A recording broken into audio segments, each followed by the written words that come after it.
Agri-entrepreneurship, it's a long word, and what does it really mean? It's an important area of growth and evolution of ALP. Um, this is our last session today, but really, really important. So it'd be great if everyone can stay with us in this last session. We're going to hear from Helena. We have a special guest, Rohit, joining us from Bayer, and our colleague Beza joining us from Ethiopia.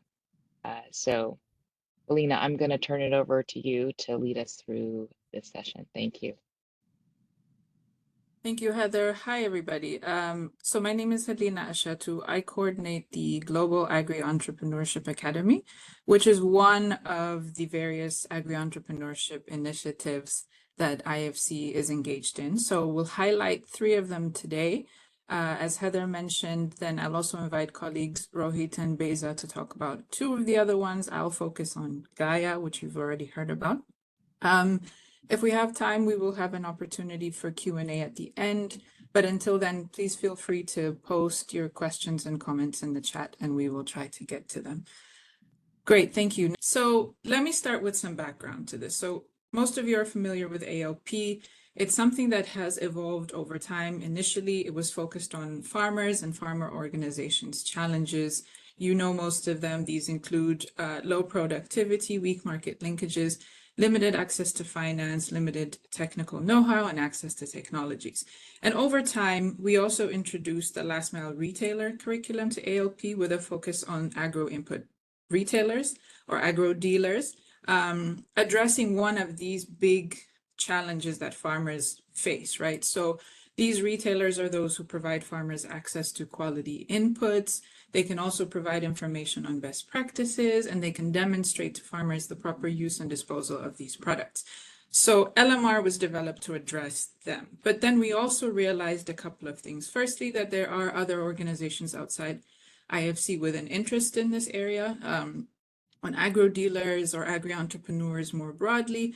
And secondly, that agri-entrepreneurs are much more than just input providers. So we've expanded our approach to cover agri-entrepreneurs or AEs more broadly. And we consider them those who provide multiple services to farmers, who serve as agribusiness partners, and have a key contribution to the rural economy. So when we say an agri-entrepreneur, what do we mean? AEs are small or medium-sized businesses engaged in agriculture or agriculture adjacent activities. They're usually located in rural communities, and they're part of the community. They're also entrepreneurial and innovative. At their core, AEs provide farmers with seeds, fertilizer, agrochemicals, tools, or small machinery. They can also provide guidance on production practices, market information, climate smart agriculture advisory.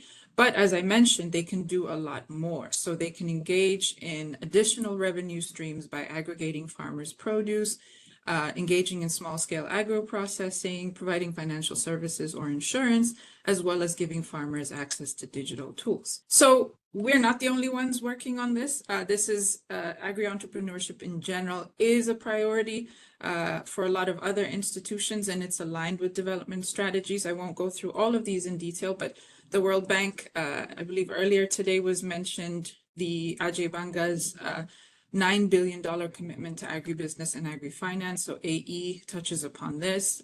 It also generally has a focus on productivity, private sector development, and youth employment. IFC has the agribusiness strategy with a focus on advancing growth and value addition. AgriConnect, as we heard about earlier this morning.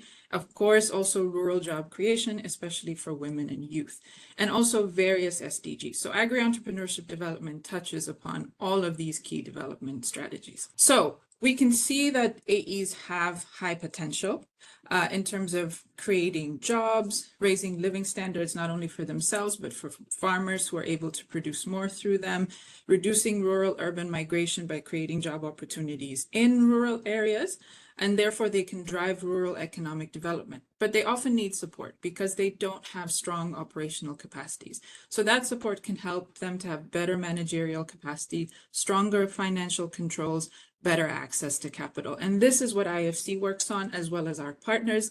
We aim to build the capacity of agri-entrepreneurs to provide better inputs and services to farmers, and also to become more reliable and profitable partners for larger businesses. So I mentioned partnership a couple of times. This is important to the success of AE initiatives, many of our initiatives in general, because this allows us, by partnering, we're able to achieve much more than we would if we were attempting to do these things alone. So through our partnerships, we're able to leverage complementary strengths and capacities. We're able to benefit from standardizing capacity building materials and knowledge resources, consolidating our learnings and methodologies. We can tap into existing expert networks and local implementers. We can maximize our return on investment and de-risk that investment.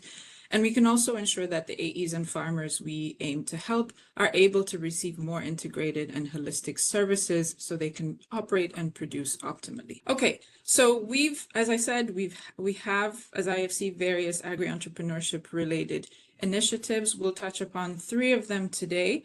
The first of these is the Better Life Farming Alliance, which I think has also come up a couple of times. This has the focus on empowering AEs and serving farmers through last mile delivery of access to input, services, and markets. The second is our partnership with ETG, or Export Trading Group, with a focus on enhancing the efficiency of upstream and downstream value chains for improved input sales and crop aggregation. I'll do a very quick overview of both of these, and then I'll ask my colleagues to say more about them. And then we have the Global Agri-Entrepreneurship Academy, which has the goal of establishing an institution to lead agri-entrepreneurship development through standardized capacity building, digital tools, and knowledge resources. Okay, so BLFA is a partnership approach, and it's led by Bayer with IFC, Netafim, and Yara. And it has the key objectives of capacitating rural entrepreneurs, as well as supporting farmers to increase production and adopt climate-smart agricultural practices. It does this through setting up better life farming centers in various countries. We've also used the ALP assessment training and coaching materials in BLFA. It builds as well the capacity of partner organizations to support the staff and AEs. And through this, it's really been able to increase AE's farm engagement, input sales, and produce aggregation, as well as increasing farmers' productivity. So this initiative started in India and has gone globally with IFC's involvement. There's also 2 pilots that have taken place in Africa, in Tanzania and Cote d'Ivoire. To date, 3,500 AEs have been trained globally through the BLFA initiative. 1,300 of these have been trained by IFC. More than 30,000 farmers have been trained on climate-smart agriculture. On average, there's been a 15 to 20% yield increase for farmers. And given these successes, we've just launched the BLFA Global Initiative, which aims to train a further 1,500 AEs in Asia, Africa, and Latin America and the Caribbean. This will incorporate the Gaia approach I mentioned earlier. We'll have an increased focus on the inclusion of women, as well as facilitating market linkages and finance. So with that overview, what I'd like to do now is invite Rohit Maini, who is the Better Life Farming Global Aggregation Lead at Bayer, to share some of his reflections. And Rohit, welcome firstly, but what I'd like you to focus on is tell us, what is your vision for the BLFA project? What is Bayer's vision? What have you been able to achieve, and how has partnership supported you in achieving that? And finally, what are the key lessons that you've learned? Over to you, Rohit. Thank you, Helena. Thanks a lot. First of all, my introduction. My name is Rohit Maini. I work with Bayer and I'm based in Germany. So, as Helena, you already mentioned that. So, in the smallholder space, there are several stakeholders which have been engaging in very diverse ways. As we all know, there is an involvement of government, there is involvement of developmental institutes to need for integrated approach to drive the government action and partnerships. Second, there are leading corporates and the agri businesses which are focusing on a greater direct engagement with the farmers. Third, I would say that there's a tech-led new startups, agri startups, which are coming in a space which are disrupting the traditional value chains and unlocking new value pools. And fourth one, where you're also involved, IFC is involved, where newer pools of capital, ESG and blended finance, to address the interlinkages with climate impact and employment. So with this diverse players which are operating in the market, yeah, with our mission at Bayer of reaching 100 million smallholder farmers by 2030, BLF was one of the initiatives which we started, and the concept was strongly based on the global and the local partnership. So BLF, as Helena, you already mentioned that it's a last mile connect, an approach for the underserved communities to reach smallholders worldwide to address their pain points. What was happening is that today, if we see most of the leading corporates, they have their reach to the rural markets through their distributors and retailers only. And if you see the retailer penetration into the rural markets, approximately one of the survey which says in APAC, 100,000 farmers to one retailer. So there was this much of a gap in the retailer reach.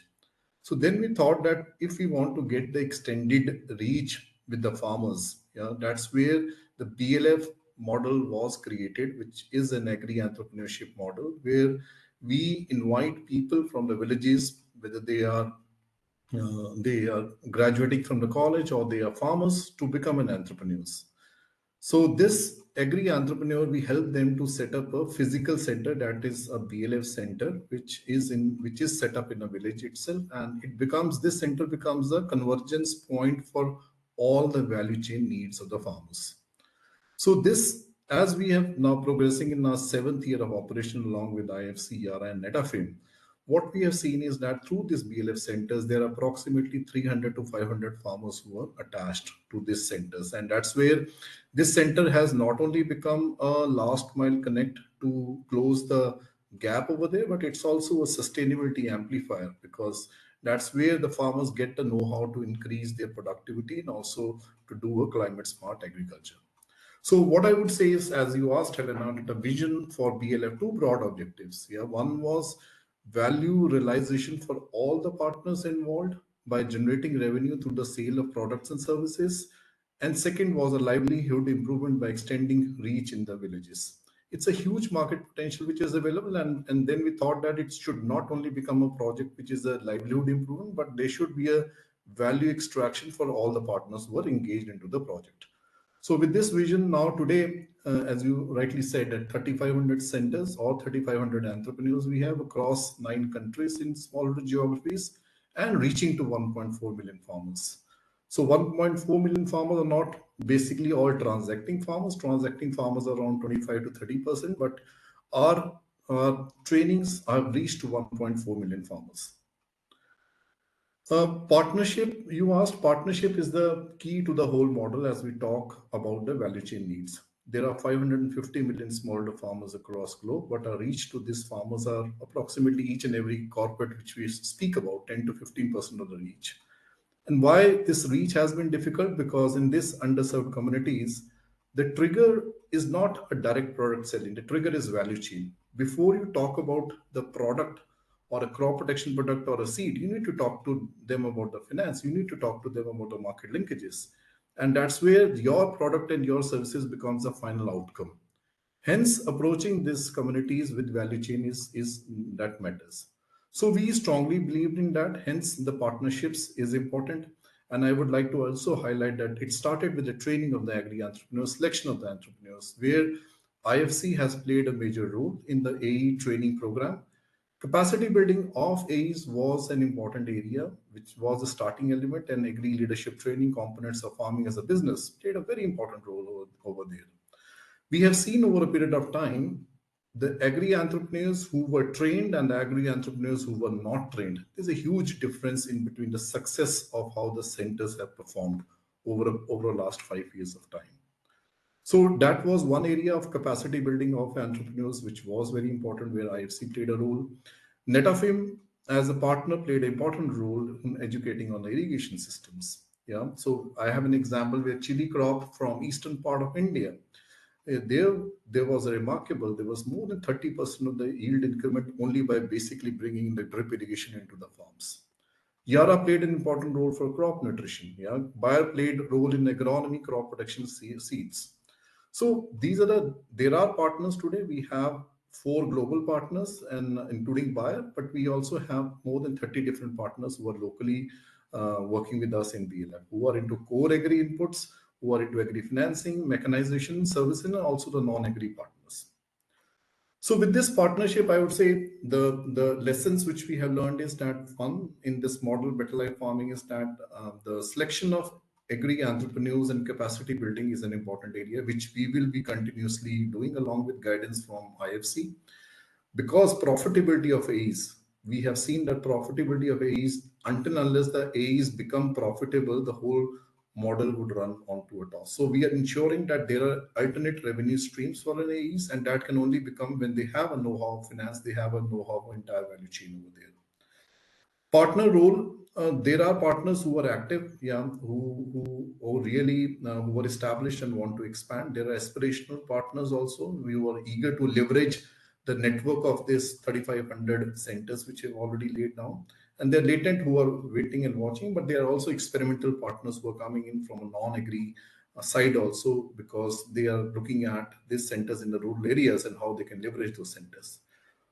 Going forward, partnership governance is going to be important, and more important is the value proposition to the farmers have to be compelling, and that's where the model farms which we lay out with the Better Life Farming centers, the agronomist which we continuously do a lot of capacity building around the farmers, and the agri finance and market linkages, where also we seek guidance from IFC as a partner who is connecting us to different partners in this area, so that entire value chain can be addressed. So that's it from my side. Yeah, excellent, Rohit. Thank you for sharing those very insightful reflections. One thing I'd like to highlight is that you mentioned the role each of the partners played in this partnership, and that really is the key of that's the kind of the theme of today's session is the complementary aspects or the complementary roles the different partners play, the skills and experience that they bring to a particular initiative. So thank you for highlighting that. Great, thank you. Let's move to our second example. And could we please pull up the second slide on ETG, or the next slide on ETG while we're doing that? So this is a partnership that we have with Export Trading Group, thank you, in 4 countries, in Zambia, Malawi, Tanzania, and Mozambique. And ETG's needs really were to build an efficient input distribution and crop aggregation system to increase smallholder capacity and volumes sourced for maize and soybean, the target crops. IFC also had the additional objectives of improving farmers' access to inputs by strengthening linkages to last mile retailers, improving the production of maize and soybean by training lead farmers on climate smart agriculture, good agricultural practices, and how to reduce pre and post harvest losses. And lastly, to strengthen market linkages between ETG and the producers of sesame, maize, soybean, to meet quantity and quality parameters. So this was very successful. Over 50,000 farmers were reached through this approach. Farmers were able to see an increase of 35% on average in soy and maize production, and more than 200 village-based agents and agro dealers were supported to improve their professionalism and the services they provide to smallholder farmers. Next, please. What I'd like to do now is invite my colleague Beza, who is an operations officer at IFC and also the lead for the ETG project, to share his reflections. Beza, welcome. The same questions I posed to Rohit, I put to you. What is the vision for the ETG project? What have you achieved and how has partnership helped you to achieve those? And finally, what are some lessons you've learned that you could share with us? Over to you. Thank you so much, Helena. It's great to be part of this annual gathering, to see a bunch of familiar names, which today are familiar names on black screen backgrounds because everybody's turned off their cameras, but nonetheless, I'm very happy to be here. So when you come to the ETG project, I think you've provided the broader context. Just to name a few more things, ETG is one of IFC's agribusiness biggest clients in Africa. And we've done something like $300 million worth of financing over the last 10 years or so, not including that 200 million investment that just took place, that was announced about a week or two ago. So I think it's a key agribusiness client, and we've been working with them for a long time. And the start of this advisory engagement came about based on the fact that we've had investments and partnerships for over 10 years, but we've never done anything on the advisory side. And access to farmers, both for their distribution of inputs and their aggregation of crops, was critical for them. But in addition to that, the founder of ETG was super keen on improving the lives of farmers, which aligned perfectly with IFC's development of impact objectives. And based on that, we launched the advisory project in 2022. Now, if you ask what is or was my vision, I'm not sure if you know, I had a grand vision, but several objectives, and those kind of evolved over the implementation period. Initially, it was just not to mess it up. You know, as I mentioned, it's a high-profile client, and a lot of work had gone into developing this advisory project, working with agro dealers, village-based agents, and farmer organizations across 4 countries. And by the time I took over, which was about almost 2 years ago now, I was halfway in the implementation of the Zambia and Malawi projects. And although there was a bit of a learning curve by that point, the team had hit its stride, and I came in kind of really focused on not losing any momentum. And you know, shout out to Ro and Lydia who are here today and who are a big part of the design and kind of launch of the ETG project. Of course, Manaz was the first project lead, and I think even before her, Jane Onoka was the one that kind of started the engagement. So a lot of kind of manpower had gone into this thing, and the initial objective was like, well, how do we keep this going and working effectively? Secondly, once I came on board, I wanted to see how we can build on the work that was already done. And as I mentioned, there was a bit of a learning curve, but at this point, we were also getting some new lessons learned from the Zambia and Malawi projects. And one thing to mention here, we launched Zambia and Malawi first with a phased approach to start Tanzania and Mozambique later on. So as the first thing I did when I came on is start designing the Tanzania and Mozambique project. And I was lucky enough to have, you know, the team that worked on the first 2 projects, but also some learnings that came out of those, and how to incorporate those learnings and kind of avoid some of those kind of pitfalls that we had to go through initially, because this was something new and different. And as an example that I can give you is that, for instance, as you mentioned in the introduction and was demonstrated on the slide, we focused both on the input distribution side and the crop aggregation side of ETG's business verticals in terms of providing support to the enterprises. However, we realized, for instance, in Malawi, ETG was not sourcing from these enterprises. And that had created a bit of a rift between ETG and the farmer organizations and the village-based agents, because we have this whole training and coaching content that is also focused on the aggregation aspect, but the client, the off-taker, was not aggregating. Now, this was because there was a law that prevented ETG from sourcing directly from farmers, but if you're the enterprise, that doesn't really matter, right? You're teaching us these things about aggregation, but there's no aggregation taking place. So as a result of that, and you know, discussions with ETG, we decided not to include the crop aggregation component in the Tanzania and Mozambique projects. All right, so that's kind of how we decided to build on the work that was already done. And the third objective, and this is where we kind of are now, and it has been the word of the day so far, is how do we scale this? Okay, so we're in 4 countries. We started with 2, added 2 more. Now ETG is interested in going to 10 countries, right? So how do we do this without replicating the same steps that we did to go from 2 to 4?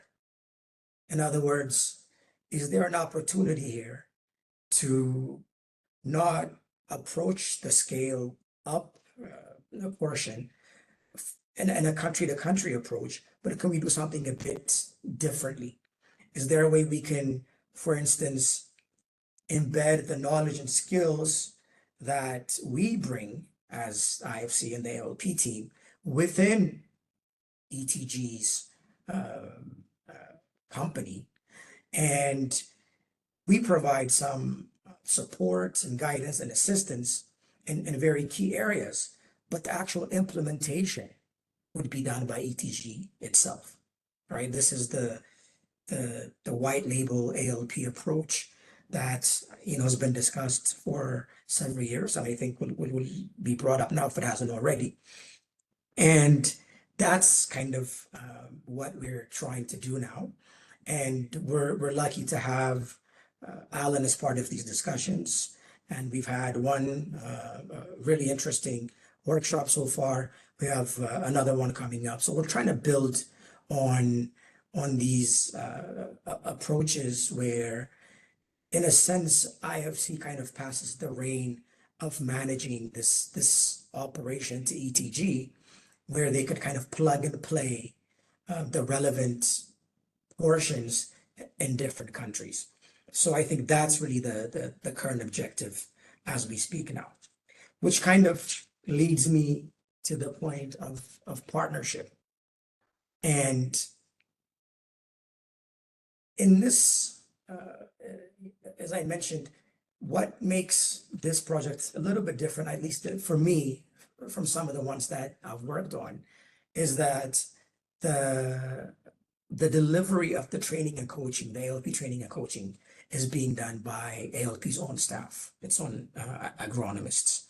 And in addition to that, we have an implementing partner called EFF, ETG, Empowering Farmers Foundation. It was initially called ETG Farmers Foundation, but it's an entity created by ETG to be a sort of farmer-facing project implementation partner. So it's independent from ETG now, but it was created by ETG, and it's kind of our main counterpoint with the farmers, with the aggregators, with the enterprises.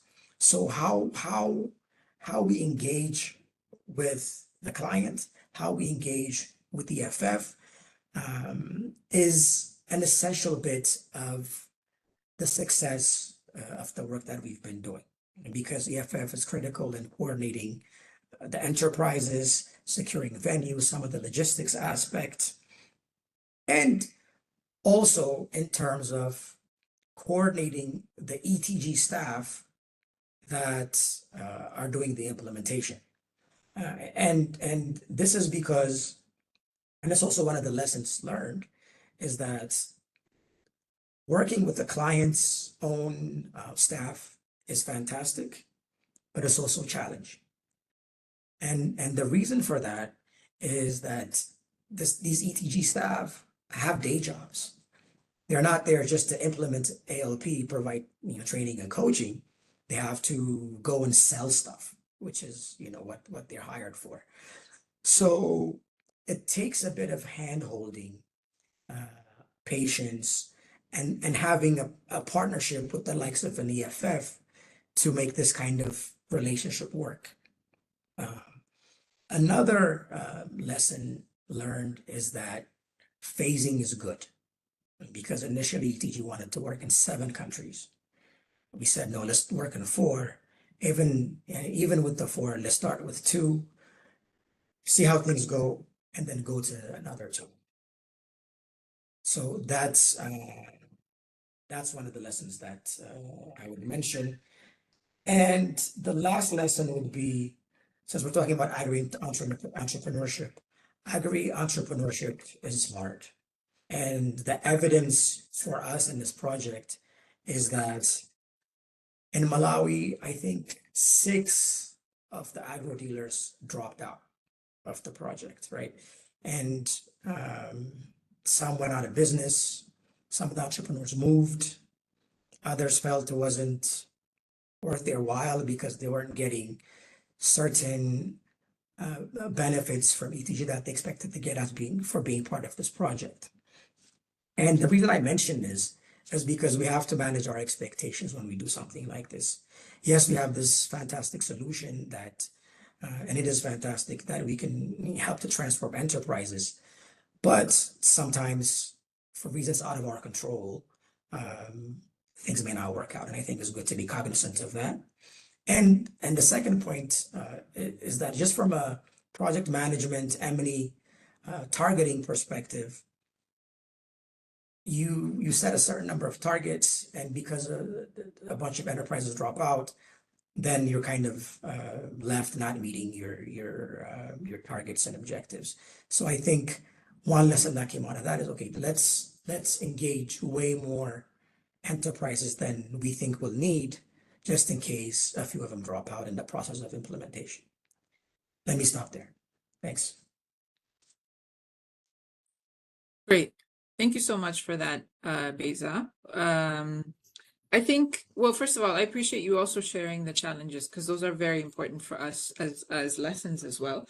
But 2 things you mentioned at the beginning, one about the evolution of the objectives and the learning curve, I think are particularly important. I think that's just necessary in any initiative we engage in. This phasing that you mentioned is another opportunity for us to learn and also to apply those learnings as we go forward. So I just wanted to highlight that.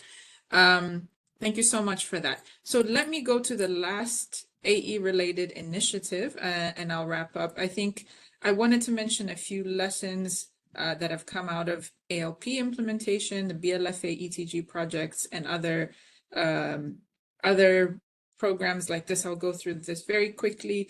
First one, Rohit touched upon, selecting AEs carefully is important for both ensuring their commitment to the program and making sure they're actually commercially viable as businesses. We also need to clarify the roles and expectations for AEs and partners at the outset of any project. We should set clear objectives and activities for women's inclusion, not just saying we will include women, but saying how we're going to do it. We've learned that women AEs tend to reach women farmers more often. So if that's our target, it's important to get women AEs capacitated as well. Benchmarking, we heard about yesterday about well-performing enterprises, but this needs to be contextualized to the local context. Again, access to markets and finance, we hear about often. These are necessary to complement capacity building. And also AEs located close to farmers are more likely to succeed. Next. So these lessons that we've gathered, we are feeding into the Global Agri-Entrepreneurship Academy, or GAIA, which is something we're doing at the moment with the goal of establishing an independent institution to develop agri-entrepreneurship by developing standardized capacity building tools, integrating digital tools, and also sharing knowledge resources. GAIA builds on the tools and materials that have been developed by its members, which are IFC, Corteva Agri-Science and Sustainable Agriculture Foundation's International Association, or SAFIA. These are the co-founding members. And also at the core of the GAIA approach will be the ALP metrics assessment tool and the last mile retailer curriculum, but also infused with content from our partners to enhance the approach that we already have. We have very ambitious goals for the next 10 years. GAIA plans to develop 500,000 agri-entrepreneurs to support 100 million smallholder farmers globally, and at least 50% of those should be women AEs and women farmers. Next. So to that end, first of all, we're bringing a lot of wealth of experience and knowledge to this from our partners and ourselves. Collectively, we worked in over 25 countries, reached more than 30,000 entrepreneurs, and 4.5 million farmers through our AE initiatives collectively.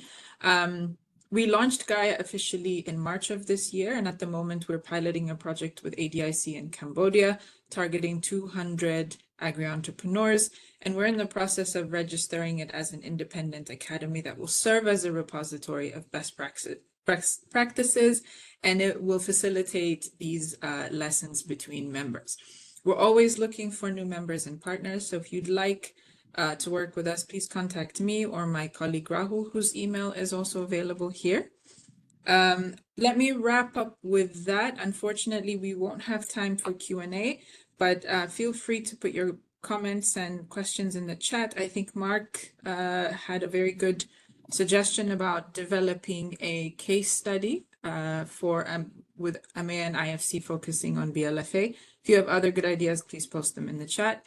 And I would like to once again thank my co-presenters, Rohit and Beza, for their additional insights. Thank you so much.